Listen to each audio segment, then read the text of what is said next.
Guys पिछले कुछ time से ना ये एक डिबेट चल रहा है साउथ वर्सेस बॉलीवुड के ऊपर कि ऐसा क्या हो गया है कि बॉलीवुड वालों के पास कोई स्टोरी बची ही नहीं है, कोई स्क्रिप्ट अच्छा बचा ही नहीं है, कोई आइडिया ही नहीं बचे हैं कि उनको जो है वो साउथ के फिल्मों के ऊपर जो है वो साउथ की फिल्मों का रीमेक बनाना पड़ रहा है।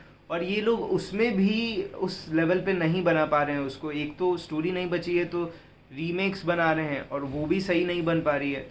और दूसरी तरफ अगर आप देखो तो साउथ की जो फिल्में आ रही हैं, जो भी फिल्में रिलीज़ हो रही है पैन इंडिया फिल्में, मैं सारी की सारी फिल्मों की बात नहीं करूँगा बट स्टिल आप देखो, केजीएफ है, पुष्पा है, ट्रिपल आर है, बाहुबली है, ये सारी फिल्में बहुत ही ज़्यादा कमाल। कुछ ऐसी भी फिल्में जो फ्लॉप हुई है जैसे साहो है, राधे श्याम है। ऐसा नहीं बोल रहा हूँ कि मैं प्रवास हेटर हूँ बट जो सच्चाई है वो तो सच्चाई है मैन। अभी 120 करोड़ के आसपास का लॉस करवा दिया प्रवास ने राधे श्याम में। बट जो भी है स्टिल मैं अच्छी चीज़ों के ऊपर अगर बात करूँ तो ये तो हो रहा है गाइस कि ये साउथ वाले बहुत ही नेक्स्ट लेवल पे फिल्में बना रहे हैं, बहुत लार्जर देन लाइफ फिल्में बना रहे हैं और बॉलीवुड वाले नहीं बना पा रहे हैं इस लेवल पे। वो लोग मासी फिल्में बनाते हैं, वो लोग अचीव कर लेते हैं वो लोग जो चाहते हैं। हमारे यहाँ मासी फिल्में बनाती है बच्चन पांडे जी कि जैसे डिजास्टर हो जाती है, जो कि पहले से रीमेक है अच्छी फिल्म का बट स्टिल डिजास्टर हो गई। तो ऐसा क्या हो गया? तो इस पे सलमान भाई का भी एक इंटरव्यू मैंने देखा है कि कल उन्होंने बात किया और इस वीडियो में जो है सिर्फ इतना ही नहीं, मैं उनके आने वाली फिल्मों के ऊपर भी बात करूंगा कि क्या हो सकता है आने वाली फिल्म कभी कभी दिवाली के बाद। टाइगर 3 है टेक्निकली बट शूट कौन सी फिल्म करेंगे कभी कभी दिवाली के बाद? टाइगर 3 तो कंप्लीट हो चुकी है। तो उनका एक अपना एक नज़रिया है इस चीज़ को देखते हैं वो किस तरीके से कि क्यों ऐसा है कि साउथ की फिल्में अभी जो है वो नेक्स्ट लेवल पे काम कर रही हैं। वो कल आईफा था, आईफा का प्रेस कॉन्फ्रेंस था, कुछ तो था, तो उसमें वो गए थे, शायद से वहीं की इंटरव्यू आई है। वीडियो नहीं है हमारे पास, एक प्रिंट इंटरव्यू है जिसमें उन्होंने काफ़ी खुल के बात किया है कि ऐसा क्या है जिसकी वजह से साउथ की फिल्में अभी अचानक से जो है वो उसका क्रेज़ अलग लेवल पे हो गया, उसका हाइप अलग लेवल पे हो गया है। क्या हो गया है ऐसा कि वो फिल्में बहुत ही अच्छा बिजनेस भी कर पा रही है, वो मासेस को क्लासेस को दोनों को अट्रैक्ट कर पा रही है, वो ऑडियंस को वापस से लेके आ पा रही है थिएटर में। तो ऐसा क्या हो गया है? तो उसके ऊपर सलमान भाई बात करते हैं, मैं आपको बताता हूँ। वो कहते हैं इस पूरे मैटर पे कि क्यों चलती है फिल्में साउथ की, अभी इतना ज़्यादा क्रेज़ कैसे हो गया। तो वो कहते हैं कि heroism always works as is a kind of connect and that's very important for cinegoers की। मतलब हीरोइज्म जो है उनके हिसाब से, सलमान भाई के हिसाब से, बहुत ही ज़्यादा वर्क करता है, बहुत ही ज़्यादा जो है वो इम्पोर्टेंस रखता है फिल्मों में। और उसी का कारण है कि उसका जो एक कनेक्ट होता है वो बहुत ही ज़्यादा इंपॉर्टेंट हो जाता है सिने गोवर्स के लिए। वो बहुत ही ज़्यादा कनेक्ट कर पाते हैं, वो जिस भी फिल्मों में वो उस तरीके का मासी हीरोइज्म होता है वो बहुत ही ज़्यादा कनेक्ट करता है। तो सलमान भाई आगे कहते हैं कि we have had this format from Salim Javed's time but now they, यानी कि south Indian film makers, is referring to south Indian film makers, they are taking it to the next level. अब वो कह रहे हैं कि सलीम जावेद के टाइम से ही ऐसा होते हुए आ रहा है, ये कोई नई चीज़ नहीं है कि अचानक से हीरोइज्म जो है वो बढ़ गया है फिल्मों में जिसकी वजह से फिल्में चल रही। ये ऐसा होते हुए आ रहा है काफ़ी समय से, सलीम जावेद के टाइम से ही। और अब जो है ये साउथ वाले जो हैं वो इस चीज़ को अलग लेवल पे लेके जा रहे हैं, मतलब बहुत ही लार्जर देन लाइफ फिल्में बना रहे हैं, बहुत ही हाई बजट पे फिल्में बना रहे हैं। तो ये जो है वो वहाँ से अब जो है थोड़ा बड़ा हो गया है। और एक और चीज़ है कि वो कहते हैं आगे कि फ़ैन फॉलोइंग देयर, यानी कि south India is huge, no doubt huge, and now I am also working with Chiru garu. तो वहाँ की फ़ैन फॉलोइंग भी आप जानते हैं कितने लोग पागल है अपने सास के लिए। और सलमान भाई भी अब जो है वो चिरंजीवी गारू के साथ गॉड फादर कर रहे हैं। सलमान भाई कहते हैं they have a different style of films and it is very nice. If you see Dabang series, Pawan Kalyan remade it in Telugu, wanted to worked down south.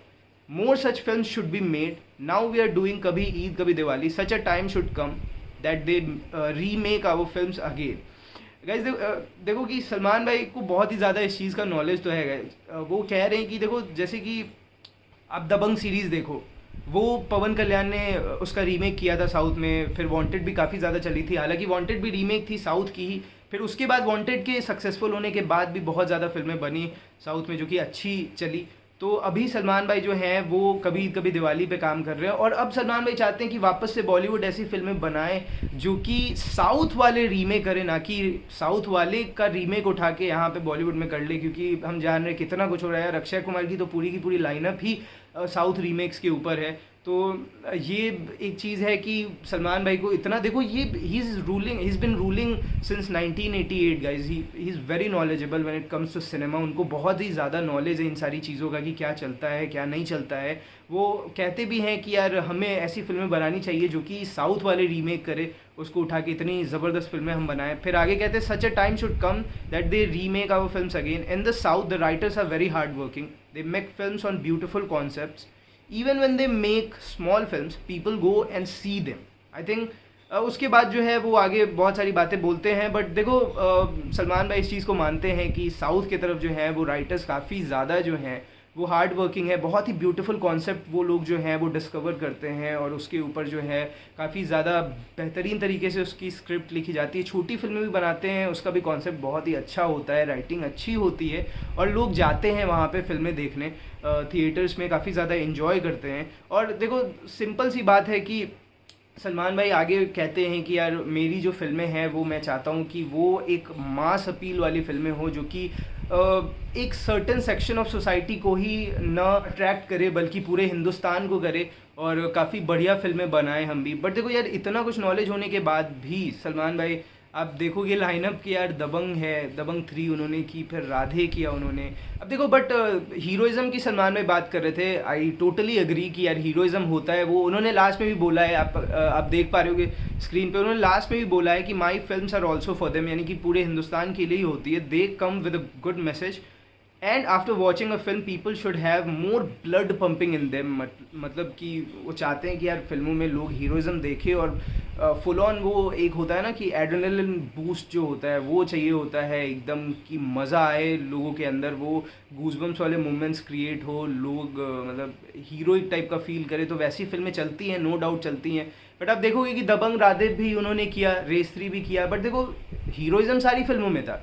But अगर आप example लो ना कि साउथ की फिल्में क्यों चलती है, like KGF हो गई, RRR हो गई, बाहुबली हो गई, पुष्पा हो गई। पुष्पा तो मैं फिर भी नहीं उसको एक इसमें नहीं लूँगा कि बहुत अच्छी ही कुछ राइटिंग थी उसकी, वो तो चली, बट स्टिल आप देखोगे कि those were the films that were backed by good story, good emotional, वो रूटेड इमोशंस होते हैं उसके, अच्छी स्क्रीन प्ले थी उसकी, क्रिएटिव लोग थे जो जुड़े हुए थे उसमें, काफ़ी अच्छी प्रेजेंटेशन थी उसकी, डायरेक्टर्स का जो विज़न था वो काफ़ी ज़्यादा क्लियर था। तो ये सारी भी चीज़ें, अब मैं दूसरे की फिल्मों की क्या बात करूँ, अपनी ही फिल्मों की बात करूँ। लास्ट डेकेड में सलमान भाई की आप फिल्में उठाकर देख लो, लाइक दबंग थी, वहाँ पे दबंग, फर्स्ट दबंग की बात कर रहा हूँ, वांटेड ही देख लो आप, या फिर इतनी सारी फिल्में हैं गाइस, किक उठा के देख लो, सुल्तान है, बजरंगी है, देन यू हैव टाइगर, एक था टाइगर सीरीज़, दोनों फिल्में, एक था टाइगर जिंदा है, ये फिल्में हैं।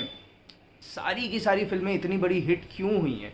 उसका रीज़न एक ही है कि ये हीरोइज़म प्लस कंटेंट सब कुछ था इसमें, एक अच्छी स्टोरी थी, डायरेक्टर का विज़न क्लियर था, बहुत बेहतरीन डायरेक्टर भी थे। मैं ऐसा नहीं बोल रहा हूँ कि वांटेड जो है प्रभुदेवा ने डायरेक्ट की है तो मतलब ये इसमें नहीं आता है कैटेगरी में, but still Prabhudeva made a very good film, जो भी थी, रीमेक थी, जो भी थी, बट एक अच्छी प्रोजेक्ट थी वो वांटेड, जिसके कारण जो है काफ़ी ज़्यादा सलमान भाई के करियर में भी बूस्ट आया, नो डाउट। और देखो ये सारी फिल्मों में जो है वो किस लेवल पे, आप देखो आप जब भी किसी डायरेक्टर के साथ काम करते हो ना, एक डायरेक्टर का जब विज़न क्लियर होता है ना, तो जाहिर सा बात है कि उसकी प्रेजेंटेशन में भी वो दिखता है। बट आप अगर ऐसे डायरेक्टर्स के साथ काम कर लेते हो जो कि चलो ठीक है यार, जो बोल दिया वो कर दिया, ज़्यादा कुछ सीन्स के ऊपर डिस्कशन होती नहीं है, बट हो गया जल्दी से रिलीज़ करना है ईद के टाइम पे, तो वैसे में फिल्में नहीं अच्छी बनती है।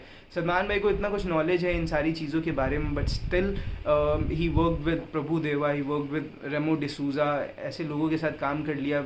अब ये मुझे समझ भी नहीं आता कि ये कैसे हो गया। आप लास्ट डेकेड में आप उनकी चॉइसेस देखो गाइस, इतनी ज़बरदस्त फिल्में एक के बाद एक, उन्होंने मासेस क्लासेस सबको ही एंटरटेन किया है।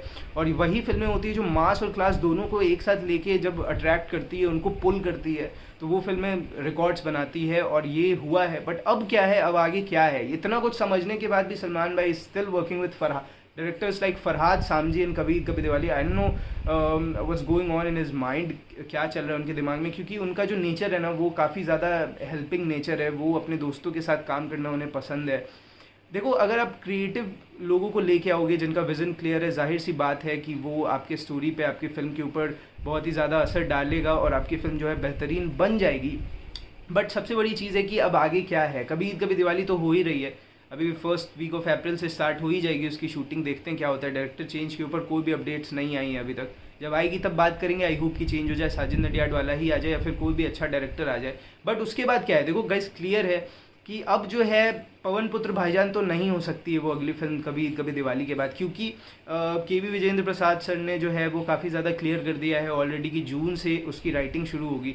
तो जून से राइटिंग शुरू होगी तो वो तो डेफिनेटली कभी कभी दिवाली के बाद नहीं शुरू होने वाली, क्योंकि राइटिंग में टाइम लगेगा। तो वो फिल्म तो कैंसिल हो गई है कभी कभी दिवाली के बाद। दूसरी फिल्म जो थी, जो एक पोटेंशियल रखती थी कि वो हो सकती थी अगली फिल्म, वो कभी ब्लैक टाइगर भी नहीं है, क्योंकि देखो ब्लैक टाइगर का जो राइट्स था वो एक्सपायर कर गया हुआ है, और अगर उन्होंने राइट्स जो है रिन्यू नहीं किया तो वो फिल्म नहीं बनेगी अभी फ़िलहाल तो। और मुझे दिख नहीं रहा है कि शायद से उन्होंने रिन्यू किया भी है कि नहीं, अंदर ही अंदर कर लिया हो तो बड़ी अच्छी बात है। बट उस पर जितनी भी न्यूज़ आई शायद से शेल्व भी हो गई है वो, आगे देखते क्या होता है। अगर रिन्यू कर लिया तो बहुत ही बढ़िया हो जाएगा कभी ईद कभी दिवाली के बाद ब्लैक टाइगर। बट वो भी अभी थोड़ा सा डाउट है उसके ऊपर कि वो होगी या नहीं होगी। अगली फिल्म जो है वो किक 2 आती है, तो मुझे नहीं लगता है कि कभी कभी दिवाली के तुरंत बाद किक 2 बनेगी, क्योंकि उसके ऊपर भी कोई अपडेट्स आ ही नहीं रही है बिल्कुल भी कि क्या हुआ उसके स्क्रिप्ट के साथ, क्या नहीं हुआ वो भी नहीं है। सूरज बढ़ जाते हैं कि फिल्म एक हो सकती है वो अभी ऊंचाई की शूटिंग कर रहे हैं, उस पर देखते क्या होता है। बट जो सबसे बड़ी चीज़ है गाइज, ये बोलते हुए भी थोड़ा सा मुझे ऐसा लग रहा है कि यार ये मैं चाहता हूँ पर्सनली कि ये फिल्म ना हो, but still chances are very high कि वो जो अगली फिल्म है कभी कभी दिवाली के बाद वो नो एंट्री 2 हो सकती है। बहुत ही ज़्यादा चांसेस है, क्योंकि देखो फरदीन खान का भी इंटरव्यू देखा मैंने कुछ दिन पहले का, बॉलीवुड हंगामा फरीदून के साथ था, और उसमें वो बता रहे थे कि इसी साल जो है उसकी शूट जो शुरू हो सकती है, काफ़ी ज़्यादा चांसेस हैं। वो काफ़ी ज़्यादा कॉन्फिडेंट लग रहे थे इस चीज़ के ऊपर कि शूट जो है इसी साल शुरू होगी। उन्होंने बताया भी था कि सलमान भाई के साथ वो टच में थे पिछले 1 साल से, और ये मुझे काफ़ी ज़्यादा वो रेस 3 के समय बॉबी देओल के साथ जो सलमान भाई का एक बॉन्ड था वो अभी वापस से दिख रहा है कि फरदीन खान को लेके वो फिल्म बना के ही रहेंगे। बट सबसे बड़ी चीज़ ये है कि बर्थडे वाले दिन भी उन्होंने क्लियर कर दिया था कि नो एंट्री 2 जो है वो कांच पे है, डेफिनेटली है। वो उनको डिसाइड करना था कि कभी दिवाली और नो एंट्री में से कौन सी फिल्म पहले करते हैं, तो ये एक चीज़ थी। बट देखो सबसे बड़ी चीज़ क्या है कि अब मुझे लग रहा है कि कभी दिवाली के बाद नो एंट्री 2 ही होगी वो film. Anish Bazmee is ready guys, वो रेडी हो चुके हैं फिल्म बनाने के लिए, और ये फिल्म हो सकती है। मैं पर्सनली नहीं चाहता हूँ कि कभी दिवाली के बाद नो एंट्री 2 आए। मैं चाहता हूँ कि कोई ऐसी फिल्म करे सलमान भाई जो कि थोड़ी कंटेंट वाइज दमदार हो, ज़बरदस्त हो, ना कि कोई कॉमेडी फिल्म हो जाएगी वो फिर भी थोड़ी देर के बाद, थोड़े टाइम के बाद कर ले वो फिल्म नो एंट्री 2। बट मैं चाहता हूँ कि एक जंगल एडवेंचर फिल्म है शेर खान, वो भी एक आर्ट्स पे, और बहुत ज़्यादा चांसेस है कि वो भी हो सकती है। एक बढ़िया डायरेक्टर को लेके आए जो कि ऐसी मासी फिल्में बना सके, उसका कंटेंट बहुत ही तगड़ा होने वाला है, बहुत टाइम से उस पर काम चल रहा था। तो आई होप कि यार इन दोनों फिल्मों में से कोई जो है वो हो सकती है एक फिल्म। आई होप कि कोई अच्छी सी फिल्म आ जाए, आउट ऑफ द बॉक्स कुछ कोई डायरेक्टर ने पिच किया हो। अब उनको कौन कौन सी स्टोरी उनके पास है ऑलरेडी, कौन कौन सी स्क्रिप्ट है वो तो हमें नहीं पता है, बट स्टिल नो एंट्री 2 के ज़्यादा चांसेस है गाइज। आई होप कि सलमान भाई अभी भी इस चीज़ को समझ लें, और अभी भी बहुत ज़्यादा टाइम है कि वो डिसाइड करे कि कोई बहुत ही बढ़िया फिल्म वो चूज़ करे, और अच्छे डायरेक्टर के साथ चूज़ करे और फिर करे। तो आई होप ये वीडियो जो है वो आपको पसंद आई होगी। मेरे को जितना कुछ आइडिया था, जितना कुछ बोलने का था वो मैंने बोला, आपको बताया। आप बताओ कि आपको क्या लगता है कि कौन सी फिल्म होगी कभी दिवाली के बाद। मुझे लग रहा है कि नो एंट्री 2 होगी, बट स्टिल देखते हैं कि क्या होता है। तो चलो आई होप आपको ये वीडियो पसंद आई होगी। अभी तक के लिए बस इतना ही है, मिलते हैं अगली वीडियो में, तब तक के लिए जय हिंद।